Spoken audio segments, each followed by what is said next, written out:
Yo, what is going on, guys? It is your boy Atayan. Welcome back to another video, guys. And in today's video, we're going to be recapping the final week of MPL Philippines Season 17, guys. We're in playoffs now, the most exciting time of the season, the most hyped time of the season. The regular season is incredible, but now it's the playoffs, guys. The playoffs starts on May 27th. So yeah, I'm recording this on May 18th, the day after the end of the regular season matches. I'm gonna be recapping what happened. I'm not gonna go super into detail on every game because some of these games, as you can see, a lot of them were just kind of stomps or 2-0s. So we're just going to be quickly recapping. Then we're going to be looking at the standings. And then later this week, I'm going to be doing a prediction video, guys, on the whole playoffs, who I think will win and all that stuff. So stay tuned. Make sure to leave a like and subscribe, guys, because you're not going to want to miss that.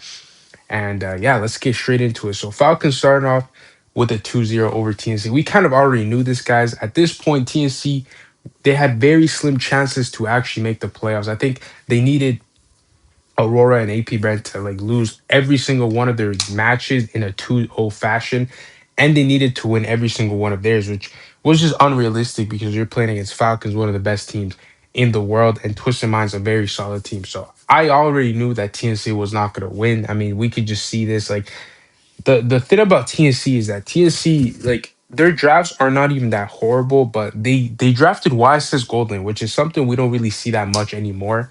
The YSS Goldlane is still viable, but it's not the most ideal pick. I think if you're gonna pick the YSS, you probably just pick it in the jungle. But like, this draft isn't bad. Like, you have a lot of good tools. You have really good wave clear. You have good mid prio, good team fighting. Like, this draft is actually pretty good. It's just TNC mis-executes every single one of their drafts, and they just look really, really bad. I mean, it's actually kind of impressive how bad TNC are. I'm still mind blown how this team went from being one of the best teams in the Philippines to one of the worst, and not even that long of a time. I mean, last year they were actually very, very good, and now they're just terrible. They're terrible. Granted, that was like 8 months ago, but still, like, man, they really got to lock in for the next seasons because this team just looks cooked. Onyx versus Omega, this could have went either way. Like, Omega were looking really good coming into this week. They did end up losing 2 times, I believe. Yes, they did.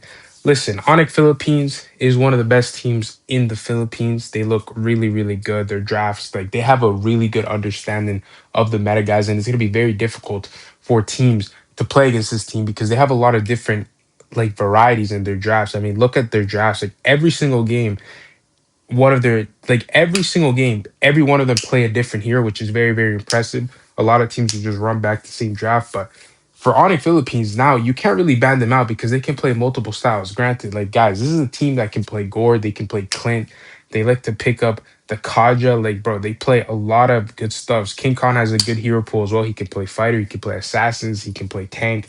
So they just look like a good team. They just out talented Omega. Twisted Minds versus TNC. Again, TNC are kind of just cooked. I'm not really gonna spend too much time on this. They picked up the Nolan and the Sora, which I don't really like. That they don't really have much synergy. I don't know what the pick was there. Like, again, like, this draft is just lacking damage, and they actually won this game. So they win with the weird drafts, but lose with the ones that they should win with. So yeah, Twisted Minds ends up taking the 2-1 there. Falcons versus AP Brand. Again, AP Brand needed to win this. If Aurora lost their match and AP Brand won, it would have come down to the last game of the season, which would have been absolute cinema. But thank God that didn't happen because that would have made me hella nervous, bro. But yeah, Falcons destroyed AP Brand. Kind of expected Falcons. You know, it's expected. It's Falcons. You know, they should be dominating AP Brand. Falcons looking really good headed into the playoffs. Playing the Arlot, the Frederick. Like, Falcons have a really good understanding on what they want to play. So yeah, another team that's going to be very difficult to beat. All right, Aurora versus Omega. Obviously, must win for Aurora. They actually started off losing, which when Aurora lost the first game, I was like, oh no, oh no, oh no. But they ended up clutching it out. Honestly, guys, Aurora played not the best, honestly. Like, they made a lot of mistakes, but end of the day, they did clutch up. And they did take the win. Like, they did reverse sweep, which was really good with going forward and mentally for Aurora. You know, reverse sweeping can give you a lot of momentum, can give you a lot of confidence, and you can build off of these wins that Aurora did get this weekend. Onyx versus Team Liquid Philippines. Listen, guys, a lot of people were talking about this match like it's gonna be the best matchup of all like MPL matches, even better than Onyx versus Alter Ego, which it wasn't by the way. But listen, Team Liquid Philippines is on a different level. They are way better than Onyx, and yes, they are way better than Onyx. Onyx Philippines is one of the best teams in the world, but Team Liquid made them look like epics, bro. They were just dominating them. Team Liquid was losing their early game, bro. I don't know if it was on purpose. Obviously not. It was not on purpose. That was a joke. Before the Onyx fans come at me, but bro, they were just getting dominated in the early game, and then Team Liquid out of nowhere, they just started out microing and out macroing. I mean, they were just out macroing the hell out of Onyx. Like Carl Teasy was split pushing on the other side of the map. They were getting out team fought, outplayed, and then Team Liquid just kind of clapped them at the end. And then the game two, I mean, it was just complete and utter domination. I mean, bro, Team Liquid don't often pick the Bene, Gwyn, and Gore, but they just destroyed Onyx Philippines. I mean, man, Onyx Philippines got completely clapped, and it just goes to show that Team Liquid is kind of in a level of their own. Like I truly do think that going into the playoffs, any team that's able to beat Team Liquid Philippines can win the tournament because, bro, this team is insane. They don't make much mistakes. Even when they're behind, they can just come back. Their drafts are insane. The meta read is insane. The micro, the macro, the efficiency at which they play at, like the pace, the tempo that they gain, like the turtle takes, everything is so well calculated. It's like they're more polished than ever. I think this is the most complete version of Team Liquid we've ever seen. Uh, so yeah, it would be a disservice if this team didn't end up winning MPL with the level that they've been showing this season. But yeah. And then lastly, Aurora versus AP Brand. Obviously, Aurora by this time was already qualified for the playoffs because they had beaten Omega and AP Brand lost 2-0 to Falcon. So even if AP Brand won this, Aurora would have still made the playoffs. So yeah, I mean, just dominant from Aurora in the last two games. Like not game time wise, but like if you look at how they actually controlled the game, it was vintage Aurora. You know, slow pace front to back, out team fighting, out macro on you. Like this was Aurora. You know, I just don't like the first game draft because I feel there's not much damage from Raw. Also, I just don't like seeing Edward on Uranus. I think Edward can excel on multiple different heroes, like multiple, like the Arlas, the Phobius, the Yuzons, the Lapus. Uh, I just don't like the Uranus pick for Edward. I also don't like the Uranus pick if you're gonna lose early. Like Lilia, I don't like the Lilia pick either because, bro, the enemy has mid lane pride with the Zhuge and Khalid. They have faster clears, faster rotations, and the Harley needs a bit ton of scale. Same thing with the Claude. So I don't know why they paired this with the Uranus and the Lilia, which do take a bit long to get online.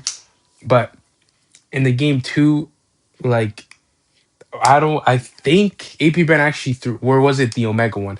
One of their opponents this weekend in the game two, they threw and Aurora just came back. Like you cannot bank on other teams throwing. Like Aurora should not rely on these teams throwing. Like going into the playoffs, they have to be playing how they did at M7 or how they were playing last season in MPL. Like they need to be controlling the tempo and the pace of the game because if Aurora plays their game, the slow, controlled pace game, it is suffocating. I mean, it is almost impossible to play against a perfectly well done Ube strat. So yeah, game two, I mean, that draft is so good. Valentina got taught mid prio there.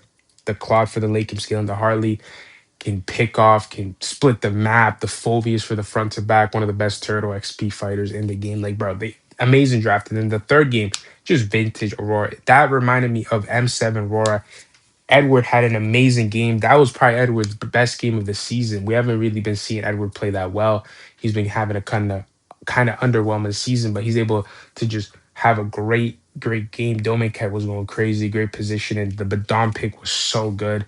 Countered the Fanny hard. Again, situational pick, guys. If you pick the Badon, don't just straight up pick the Badon in this meta. He's not that good, but in this situation, he was very, very good because the enemy team picked Fanny and the Phobius. Zujin, really, really good. Like great draft from Aurora. But yeah, that's the recap. Now we're gonna look at the standings of the regular season. Obviously, number one Falcon, number one Team Liquid, number two Falcons, number three Onyx, four Mega, six, five Twisted, six Aurora. Here are the scores. Team Liquid only lost one game, and that was to the other best team in the league, which is Falcons. They lost 2-1 a couple weeks ago. Team Falcons, only team that they've lost to are Team Liquid.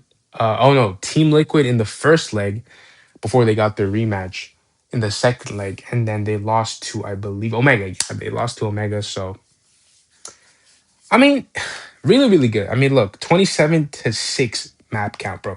On Team Liquid in 2 months, guys, have only lost 6 total maps.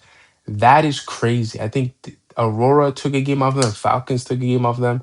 I believe Omega in the first leg took. Who else took a game off them? Whichever teams it did, very, very impressive. Falcons, Onyx Philippines 9-5, and then the other team. Like, look, it's crazy. Like, even the fourth, like, that's how open the season was. Even the fourth place team went 6-8. They actually had negative match win rate and negative map count. So like pretty much half, 3 out of the 6 teams that made playoffs had negative wins going into the playoffs, negative win rate, and they still made the playoffs, guys. So that goes to show how competitive the Philippines is. Like TNC and AP Brand, bro, despite how bad they were, they actually could have made the playoffs because look at like 3-6, they lost a lot of games. You had a lot of opportunities to actually make the playoffs, and they just didn't do it. So very, very unfortunate. But yeah, guys, I'm gonna be doing a playoffs prediction video later this week, because this MPO Philippines, I think a lot of people are probably going to say Team Liquid is going to win, but I may or may not have a different answer to that. Like, I don't disagree with the fact that Team Liquid are insane, but it's the playoffs. Anything can happen. And the teams that have, look, this time off, you have like 10 days off, guys. 10 days off can be very, very valuable. We've seen teams come into the playoffs with time off and completely cook. And we've seen teams that came off of a high and entering the playoffs just completely go down. Like some teams benefit from the time off and some teams just don't benefit from the time off. So it's gonna be very, very interesting to see what happens in the playoffs. But yeah, make sure to leave a like, subscribe, turn on post notifications, guys. I'm gonna be uploading a bunch of videos. Let me know down in the comment section below what did you guys think about this regular season. And yeah, I'll catch you guys in the next one. Peace out.